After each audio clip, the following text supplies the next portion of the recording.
Break के बाद एक बार फिर से आपको खुशामदीद कहते हैं। ब्रेक पे जाने से पहले मैंने एक सवाल छोड़ा था इमरान सोहेल, बस छोटा सा करके मैं दोबारा सवाल रिपीट कर देती हूँ कि प्लेयर्स की परफॉर्मेंस पे, मतलब जहन पे, इस तरह के इश्यूज का क्या असर है या फिर कोई असर नहीं?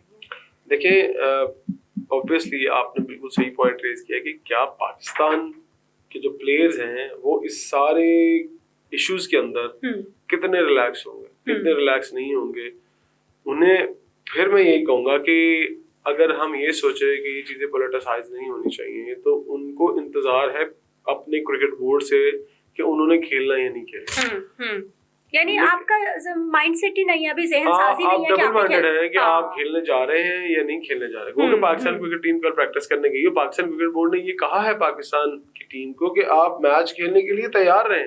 लेकिन कहीं ना कहीं डाउट पैदा हो जाता है इन चीजों से। कहीं ना कहीं डाउट पैदा हो जाता है। आप डाइवर्ट ना हो, आप हो सकता है आपको हम फौरन कॉल कर दें और आपको मैच खेलना पड़ जाए।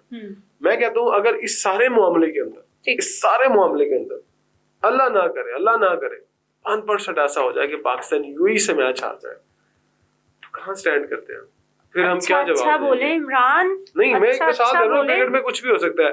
तो हम कहाँ स्टैंड कर रहे हैं? अगर ओमान जैसी टीम हमारे अगेंस्ट 143 रन तक ले जाती है अपने आप को, तो यूएई की तो बैटिंग बहुत अच्छी है।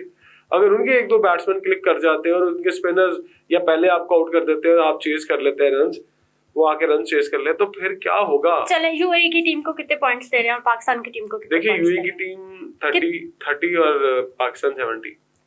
फिर तो अब ऐसी बातें ना करें आप। नहीं तो क्रिकेट तो बाय चांस है, तो क्रिकेट में तो कुछ नहीं, इतना भी बाय चांस नहीं है। जो कभी बाय चांस है भाई, मैं ये समझता हूँ कि रास्ता खुला नहीं छोड़ना चाहिए। ठीक है, रास्ता खुला छोड़ना कोई हल नहीं है, बायकॉट कोई हल नहीं है, क्रिकेट ना खेलना कोई हल नहीं है। हल ये है कि मैदान में आकर मुकाबला करें। चले हम फैसला करते हैं कि मैच हो रहा है और आगे चलते हैं। मैं अपने तौर पे फैसला किया है। मैं तो ये समझता हूँ कि मैच हो रहा है। अब मैच की प्लानिंग कर ले इमरान, मैच की प्लानिंग कर ले मेरा ख्याल। अच्छा जी, पाकिस्तान वर्सेस यूएई 70 पॉइंट्स दिए हैं जो इमरान ने पाकिस्तान को, और यूएई को दिए हैं जी ओनली 30 पॉइंट्स।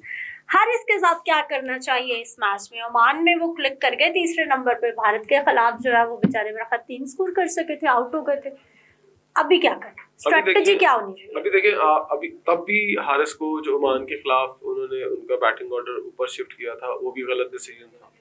और सिर्फ 6 पे ही रहने दें उनको, उनका नंबर वही बनता है। देखिए आप फखर जमान से अगर मैक्सिमम एडवांटेज लेना चाहते हैं, क्योंकि वो इतना भाग के रन नहीं कर सकते। ये याद रखिएगा कि उनका फिटनेस लेवल वो नहीं है जो 2017 में हमने एक बड़ा इवेंट जीता था, उसमें जो उनका फिटनेस लेवल था। इस बात को 8 साल हो गए और 8 साल के अंदर फखर जमान बहुत दफा अनफिट हुए हैं। और स्पेशली उनके लंग्स के हवाले से बात की जाती है कि उनका जो इशू है वो फेफड़ों का इशू है और वहां पर उनको अक्सर मसला होता है। और ये सवियर और ये आपको पता है एक बंदे की फिटनेस में, भागने में ये बहुत बड़ा इशू है। और फिटनेस आपकी सांस ही तो है जिसको आप स्टेमिना कहते हैं। जो अगर फिटनेस नहीं है तो आप कैसे अंदाजा लगा सकते हैं कि हाँ वो आपके लिए नीचे जाके रन करेगा? उसको दायरे का फायदा उठाने दे। मेरी जाती राय के मुताबिक आपको साइम अयूब को और फखर जमान को दोनों को ओपन भेजना चाहिए। जो साहबजादा फरहान है उनका ओपनिंग नंबर नहीं बनता। वो जिस तरह से स्पिनर्स को उस दिन खेल रहे थे, उनको फिर नीचे ले उन्हें वन डाउन कर दे और फिर नीचे से सलमान अली आगा चौथे नंबर पर आए। अगर सलमान अली आगा समझ से है कि हाँ यार वो बेहतर, हालांकि वो तीसरे नंबर पर आए ना, वो ज्यादा इफेक्टिव हो सकते हैं क्योंकि वो जो चॉप शॉट खेलते हैं, कट शॉट खेलते हैं, वो सर्कल में फायदा देती है।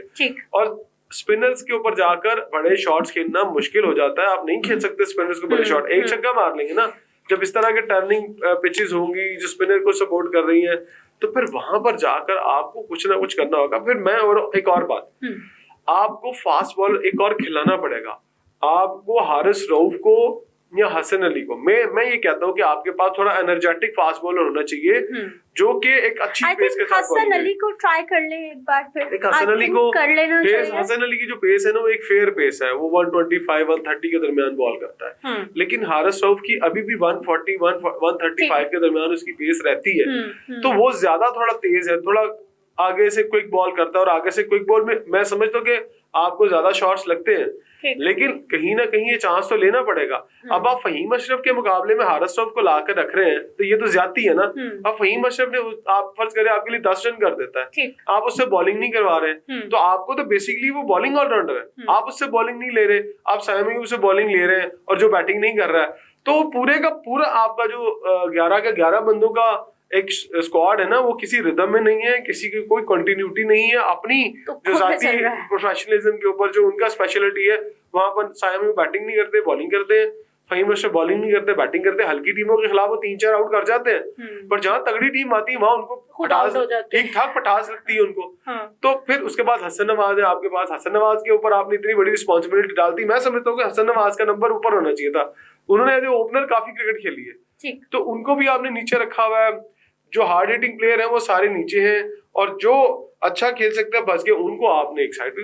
तो ये चीजें समझ में नहीं आ रही कि आप कर क्या रहे हैं और किस तरह से चीजों को चला रहे हैं। इमरान, मुझे ये बताइए कि शाहीन शाह अफरीदी से हमें विकेट्स चाहिए या हमें रन्स चाहिए? देखिए, शाहीन शाह अफरीदी उस दिन रन्स कर गए थे, वो आपको एक एक्स्ट्रा एडवांटेज था।